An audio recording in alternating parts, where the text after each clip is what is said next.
Welcome to Medical Marijuana and Wellness. Today's topic is Medical Marijuana 101, Understanding the Basics.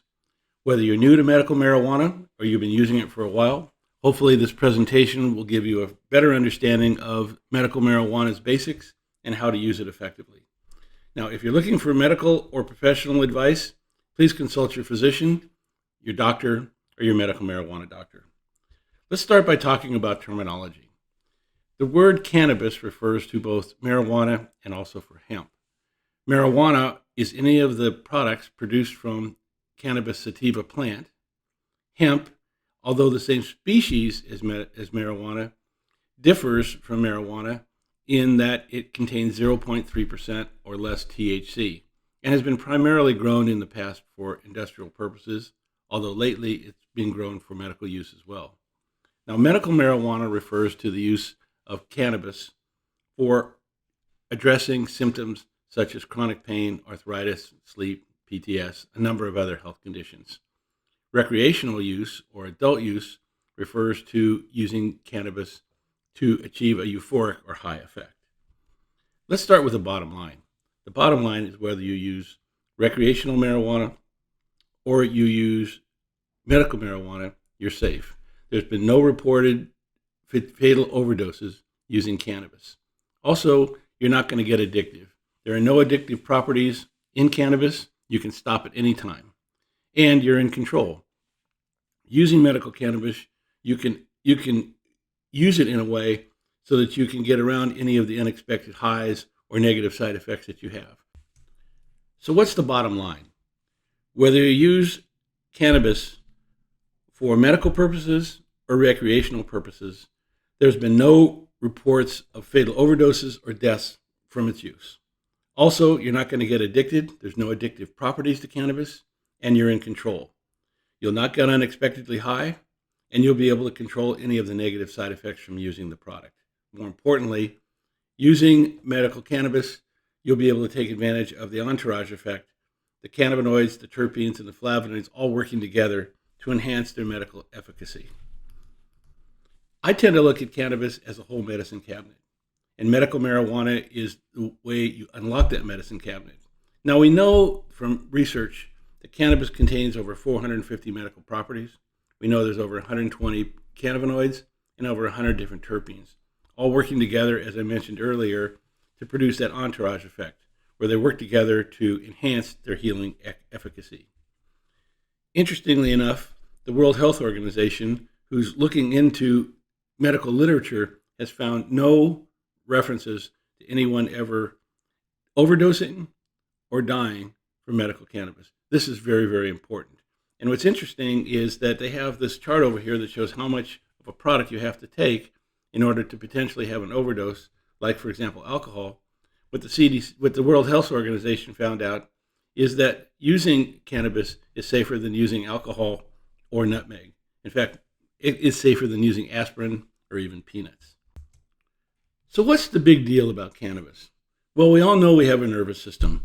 If we hurt our finger or bang our knee, a signal is sent up to our brain that says, Houston, we have a problem. I tend to look at the nervous system like the cell phone system of our body, that your body communicates and lets itself know where your problems are and what's going on with your body.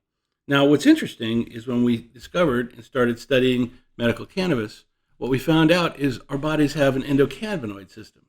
That endocannabinoid system is how your body physiologically processes things like pain, anxiety, appetite, inflammation, your immune system responses. This is how your body manages itself. Your body tries to stay in what they call homeostasis. That's a body that's in balance. And what's interesting is that the endocannabinoids produced by your body are the way that your body helps your body stay in balance. Now, we also found out that phytocannabinoids in the cannabis plant ideally mimic the endocannabinoids. In other words, they're almost identical. And by being able to take cannabis and put it in your body, what it does is it gives your body additional resources to be able to manage itself and stay in homeostasis, especially as we get older. As senior citizens, we don't produce as many endocannabinoids as we did before, and candidly, it takes a little bit longer for our bodies to do that. But if we have phytocannabinoids in our body, what we're able to do is we're able to give our body the resources it needs to address those particular issues. Now, what cannabinoids are we talking about? Well, we've heard about THC and CBD. THC is not only a cannabinoid, it also represents a family of cannabinoids that are found in the cannabis plant. It is also found in hemp in quantities of 0.3% or less. It does, because it addresses the CB1 receptors in our body, in our brain, and our nervous system, it can have a psychoactive effect. CB2 is also a cannabinoid and a range of cannabinoids found in cannabis. It's also found in hemp, but it's not psychoactive. And the reason for that is because it's the receptors that are in the peripheral organs and the immune system. When we contrast hemp versus marijuana, what we take a look at is the fact that hemp has 0.3% or less THC, marijuana has 0.3% THC or more.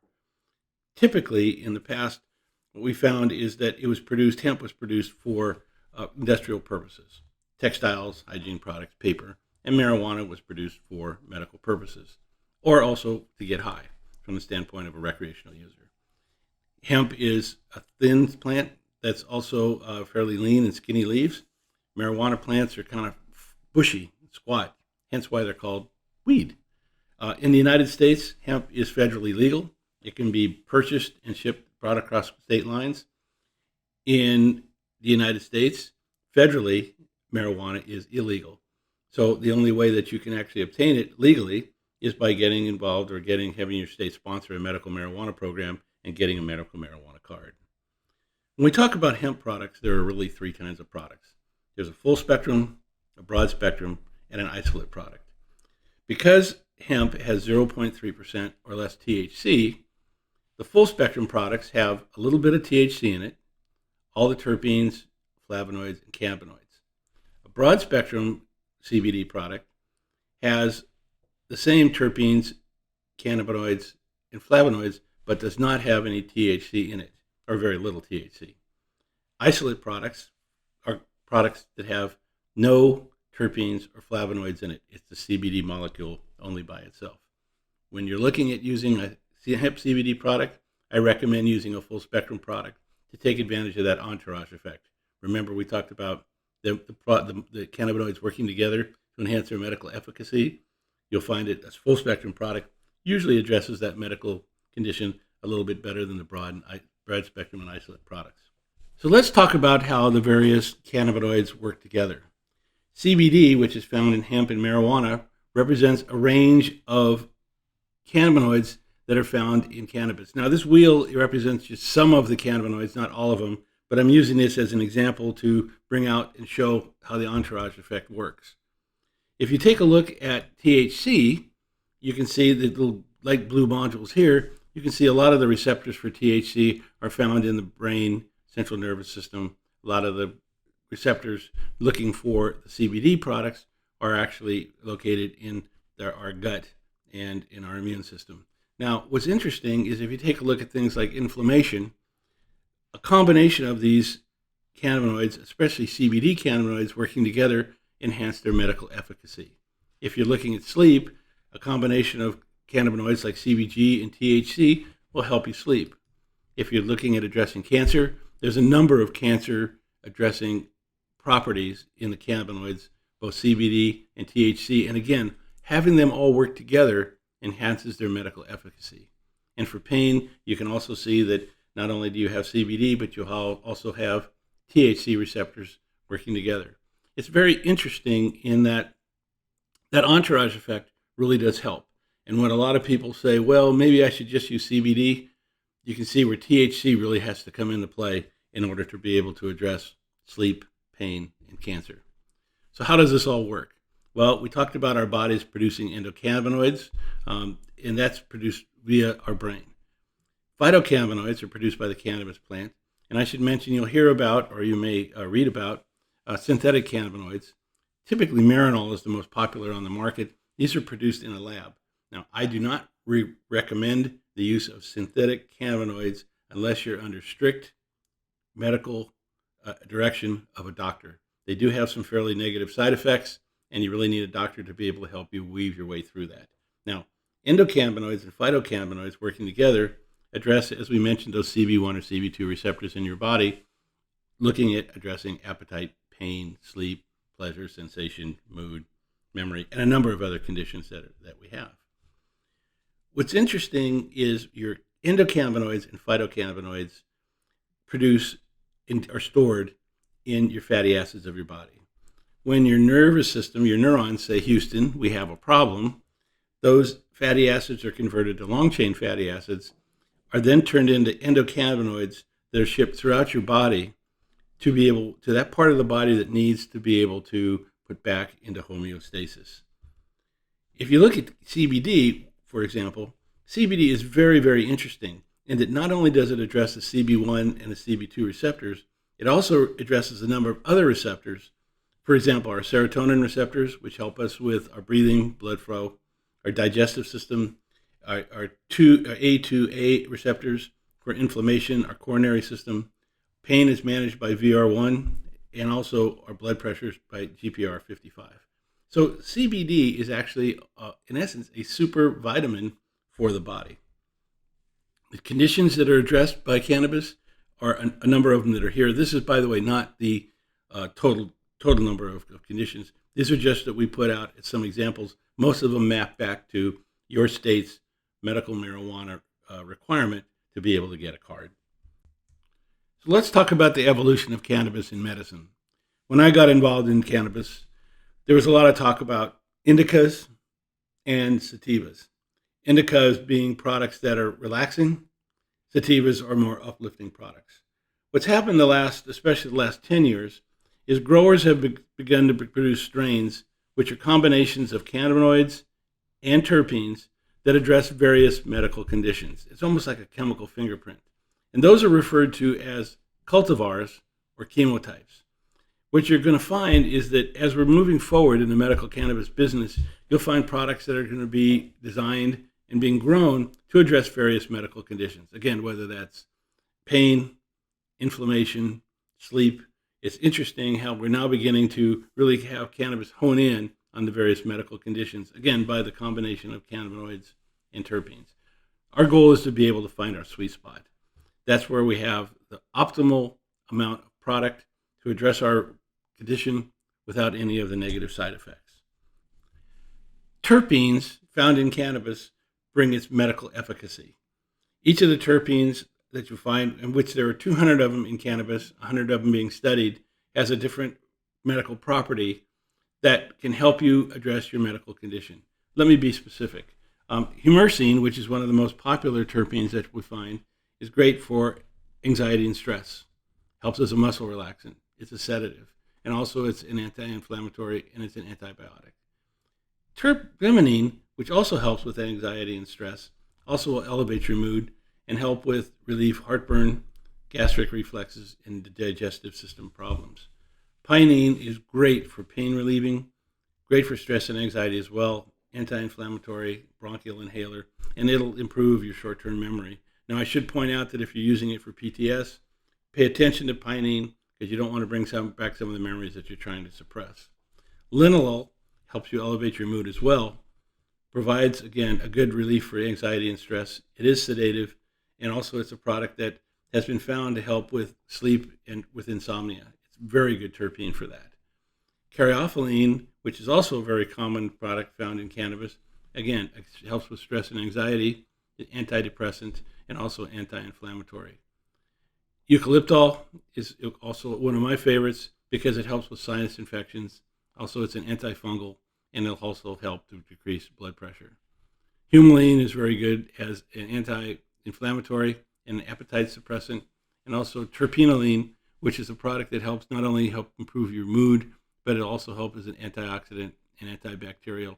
It'll help reduce the proliferation of cancer cells. So each of these products, each of these terpenes, has a particular profile. Most important, you'll find them in various strains, and each of them works in a temperature range. Now, what we mean by that is that the products have to be produced in this particular range to be able to be effective. When we talk about how to use cannabis, this becomes very effective, especially if you're trying to use it from an inhalation standpoint, because you want to use a device that doesn't get too hot and burn off the terpenes that are here. And again, we'll address that in a little bit when we talk about routes of administration. Dosing is one of the most important aspects of medical cannabis. Our objective is to find what we call our sweet spot. That's the lowest dose we can take to experience the maximum benefits from cannabis without negative side effects. The way we do that is we start by using a little bit of the product. If you're using a tincture with an eyedropper, you'll use a quarter of an eyedropper or maybe a quarter of a gummy. Take that for a day or two. You may see little or no relief, and just keep increasing that every day or two, and you'll begin to feel relief. And you'll get to a point where you'll get to the relief that you're looking for with little or no side effects. What's interesting about cannabis is that if you continue to increase the amount of product that you're taking, you may get to a point where you'll get some mild and some unfavorable side effects. That's where you've crossed this therapeutic dose barrier for your particular body. And what you want to do is you want to back down. You want to go back to the amount of cannabis you were using before and potentially maybe increase the amount of CBD, but leave that THC level at that particular point because that's your therapeutic dose. That's where your tolerance to THC exists.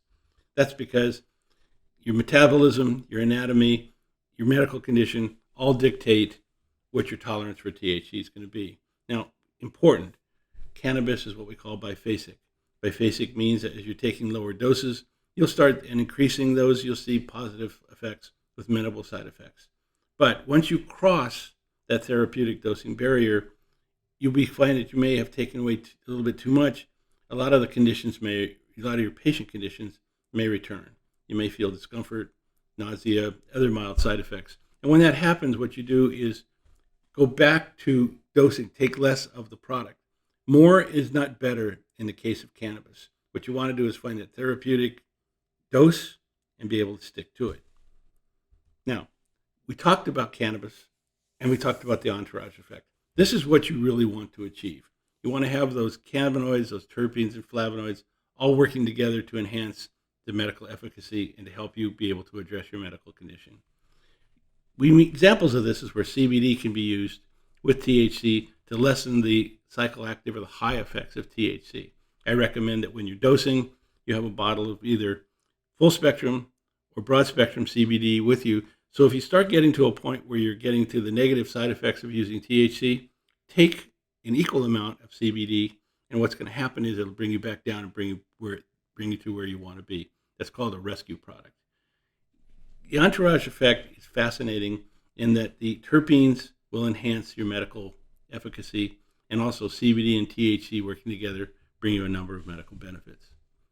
How do we use the product? Well, a lot of people start with sublingual drops. These are product drops that you put, tinctures that you put underneath your tongue. What you can do is you can actually let it absorb underneath your tongue, or you can swish it around your mouth. And what happens is the blood vessels absorb the cannabis and puts it right into your bloodstream. Now, in the case of sublinguals, they take between 15 to 30 minutes to work. In my case, about 20 minutes, and they'll work between 4 to 6 hours. Very easy to use, very easy to take, and something I take, for example, every morning. Now, the problem I have is I'm addressing pain, and I wake up in a level of pain, sometimes it's a 7 or an 8. So what I do immediately is I grab a vape pen. I grab an inhalation product. And that's because they work almost immediately. They'll last between 2 to 6 hours. And it's something that is extremely effective. Now, we don't want to use products that don't address your medical condition. That's why a lot of people will say to me, well, Mark, I can just smoke a joint and I'll get all the medical efficacy I want out of that. The answer is that's not the case. If you take a joint and you put it up and you take that 500-degree flame and you go to light it, you burn off half of the cannabinoids, all of the terpenes, and all the flavonoids. In other words, you've taken the medical efficacy of that joint and you've reduced it down about 60%. That's the bad news. The good news is that even though it's been reduced 60%, in many cases, it's still effective. That's how great the cannabis plant is in addressing medical conditions. I recommend that if you're going to use an inhalation product, I use concentrates and vape pens because they maintain the terpenes, which is what I'm looking for in the product. I don't want to burn it off by using a blunt. I want to be able to take advantage of those. And the vape pens and the concentrates will actually tell you which terpenes are there. And in many cases, these pens allow you to be able to control the temperature. You can set various temperature settings to bring out and enhance the terpenes. We talked earlier about the terpene temperature levels, this is how you'll be able to take advantage of that. Now, one of the most popular products we find are oral products, the famous edibles and gummies, or capsules. Now, they take between 30 minutes to 2 hours to work. Be very careful of edibles because in most cases they take an hour or more to work. We have a saying in this industry that about the time you think that they're working and you're not working and you take another one is the time they start working. And it's very easy to take too much of it in that particular case. And also, a lot of the edibles that the dispensaries are producing today are good. They taste good. So you have the temptation to take more. What I like about edibles is that they last between 4 to 10 hours. And in my case, I'm a chocoholic. So I'll take a square of chocolate just before bed, and it helps me sleep through the night. Where if I take a sublingual drop, it only lasts about 4 to 6 hours. I'll wake up at 2 or 4 o'clock in the morning, and an inhalation is the same kind of thing. They really give you that long-term coverage. But again, give them time to work because it's too easy to take too much of them. And they're very effective products. That's why people like them. There's also a topical application, and I really love topicals. In my case, I have herniated discs in my neck, and I can put topicals on it and almost immediately feel relief. Now, depending on the product you're using, there are some patches that work between 2 to 72 hours. They really are taking a look at not only patches, you have gels, you have lotions, suppositories, but these, again, the topicals tend to blend right into your bloodstream. Now, be careful because there's two different kinds. There's the types that go on your skin. That's one type of topical. And then there's what they call transdermals. Transdermals will actually go to the blood barrier, so it gets right down into your bloodstream. If you're using those kind of products, which are very effective, use less of them because, again, they're going right into your bloodstream, and they can actually help you be able to address a number of other medical conditions besides the relief from that particular area.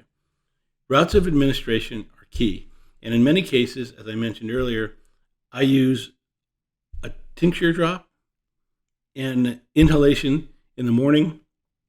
In the afternoon, I stick to my sublinguals or I'll use a gummy. And then in the evenings, again, I'll use my sublingual drops. And then I'll take my chocolate before I go to bed. So these can be mixed and matched.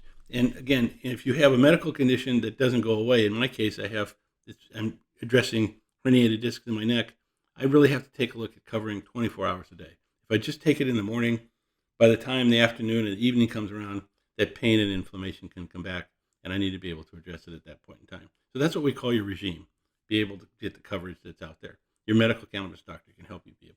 So let's summarize. Using medical cannabis, you're safe. There's been no fatal overdoses. You're not going to die from using cannabis. You're not going to get addicted, and you're in control. You're not going to get unexpectedly high, and you can control any negative side effects that you might encounter. More importantly, you can take advantage of the entourage effect. The terpenes, cannabinoids, and flavonoids all working together to enhance their medical efficacy to address your medical condition. Thank you very much for joining me.